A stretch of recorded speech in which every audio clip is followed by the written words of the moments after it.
Mahal kita.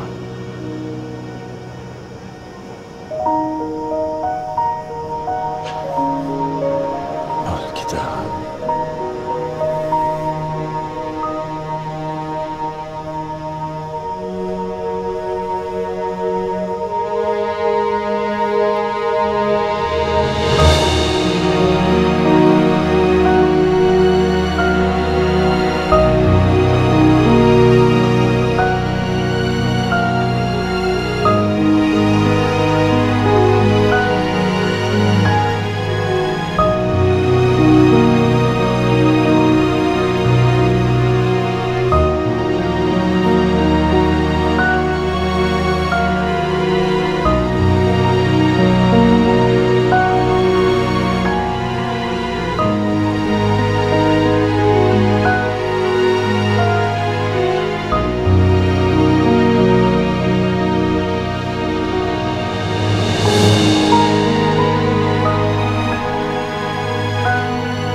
Ngayon lang ako ulit nakaramdam ng aruga at pagmamahal sa isang taong hindi ko pa inaasahan. Tama nga ang desisyon kong sumama kay Ramon. Hindi ko nahayaang mawala pa sa akin to. Para rin naman ito sa pamilya namin kasama si Tanggol. Nakatanggap kami ng tip na marami nagkalat ang droga sa loob ng bar na to. Ito sa nakarang! Men! Pasokin nyo! Walang gagalaw! Ito! Santino, mga para! Men! Sir, si Arya! Sibat na tayo! Pasok ka man! Pasok ka man! Ikaw! Pasok ka man! Pasok ka man! What's happening? Sandali! Paano si Erika? Yung kaya niya sarili niya! Pagtagal niyo sa bayan! Tino! Walang gagalaw! Masama! Ito ah!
Durugista ka?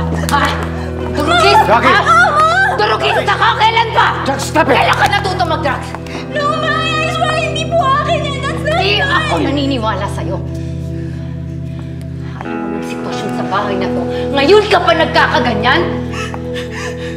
Sinong pusher mo? Sino? Kanina mo nakuha yung drugs, ha? Sino? Ha? I don't know. Hindi ko alam paano nila nakita yun sa bag ko. Pero I swear, Ma, hindi po akin yun. I swear, hindi Huwag akin. mo kami gawing tanga! Hindi ka na makakalabas ng bahay na to nang hindi namin alam, ha? Wala nang inaasahan sa itong pamilyang to. Hindi ka na nga binibigyan ng responsibilidad. Sana naman magpakatino ka! Hindi mo pa magawa! Tingnan mo yung itsura mo! Go. Erika! Erika! Hayaan mo siya! Tama na! Sama kayo! Sabi mo? Sama kayo! Sintidor ka, di ba?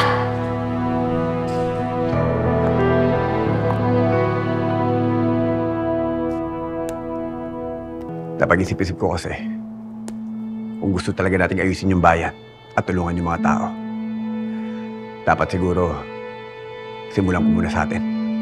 Gusto ko sana ihinto na natin mga masama nating gawain. Yung pagbebenta natin ng droga at yung pasugalan. Ano? Tanggol, malaki na rin ang hirap natin doon tapos bigla na lang natin ihinto.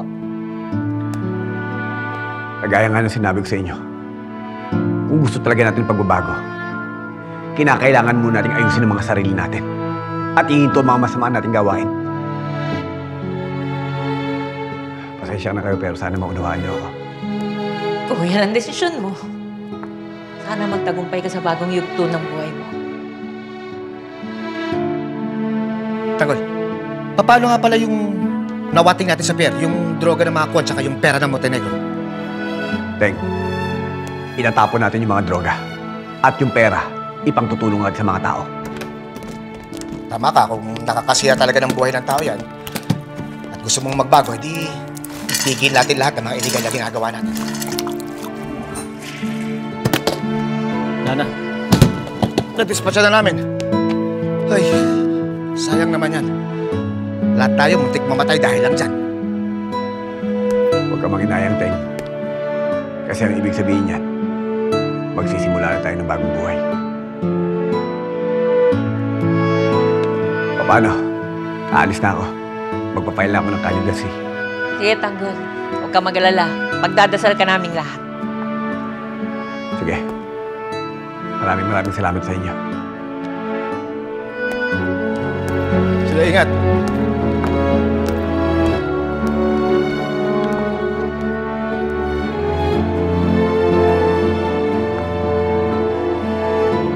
Nagpunta po ako dito dahil magpapaalam po ako sa inyo para tumakbo bilang mayor.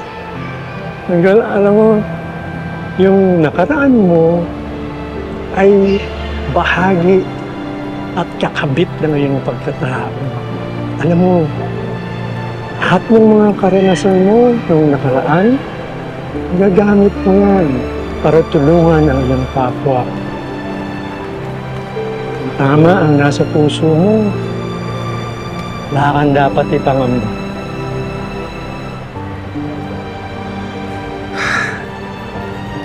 Maraming salamat po sa lahat ng mga sinabi niyo sa akin. Kahit na paano po naliwanagan po ako at gumago ang pakiramdam ko. Siguro nga po, tama ko kayo.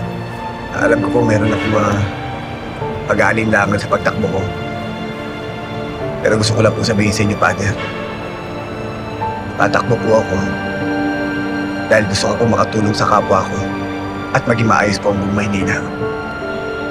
Ang Diyos ang nagtulot mo, sigurado ko, gagabayan ka ng buong Nazareno.